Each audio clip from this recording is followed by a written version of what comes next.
Welcome back to our training tutorial series on connecting HR Partner to the Zapier API.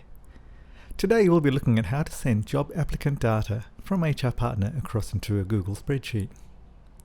Now you may ask why you want to do this. Let's look at an example here.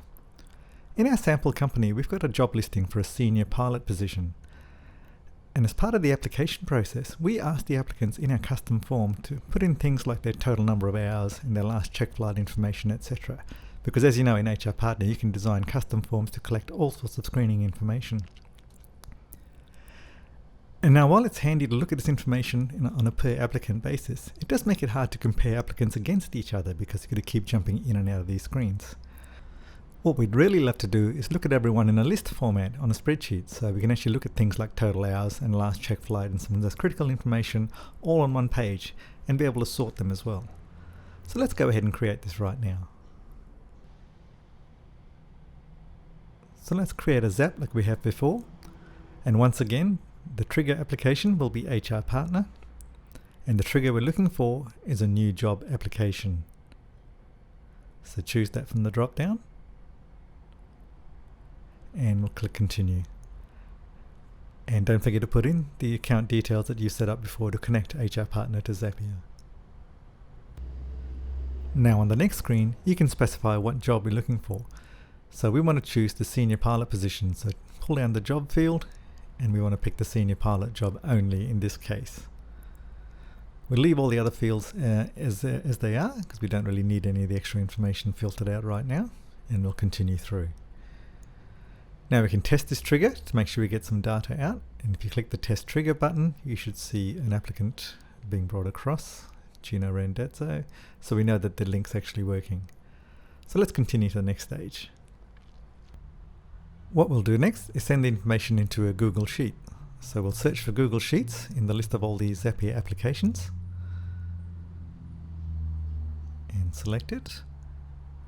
And now the action we're going to want is to create a new spreadsheet row when the information comes through. So every time a new applicant comes through, a new row will be created.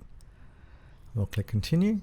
And now because we haven't actually connected Google Sheets to Zapier just yet, we'll have to go ahead and do that right now. So click the sign into Google Sheets button, and then choose the Google account that you're going to be using to link the two together. I'm going to choose my normal work account right here at the top. And then we'll just have to confirm again another confirmation from Google to ensure that we're actually going to allow Zapier to write to our Google Drive and Google Sheets. And then click continue.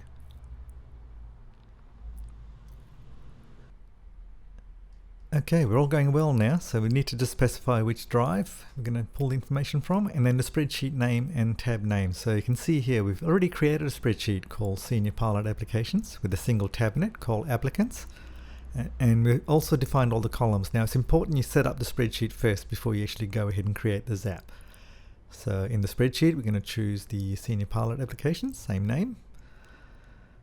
And in the worksheet we're going to choose Applicants, which is the only tab in that spreadsheet.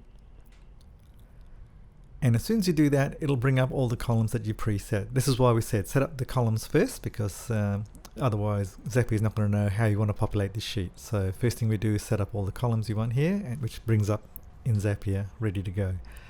So now it's just a case of matching those columns to the actual data from HR Partner. So choose the first name, last name, email, etc. like you want.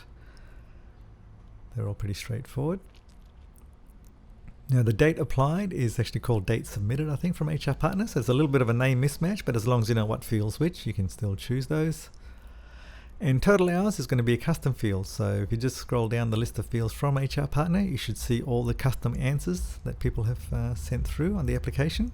So we can choose the command hours, and there also should be one on there for the last check flight as well. So go down to the custom answers again and choose last check flight. Okay, once all that's populated, click continue, and it'll show us what the test data is going to do. Now if you click test and continue, that should actually put the test data into the spreadsheet so we can check that everything is going to work. So let's click that to continue, and let's go and have a look at our spreadsheet. And there we are. Gina Rendezzo's information has been put across. Now we just need to change the formatting a little bit, remove that little blue. So I'm just going to highlight that and change the background back to white. And there we are. So now we've seen the test data come across, but let me prove it to you that when you put a new application in, it'll come through as well. So let us go ahead now and activate this app and save it and give it a meaningful name as well, so we know what it is when we come to look at it later. Always handy to put a descriptive name for all your zaps so you don't lose track of what they do.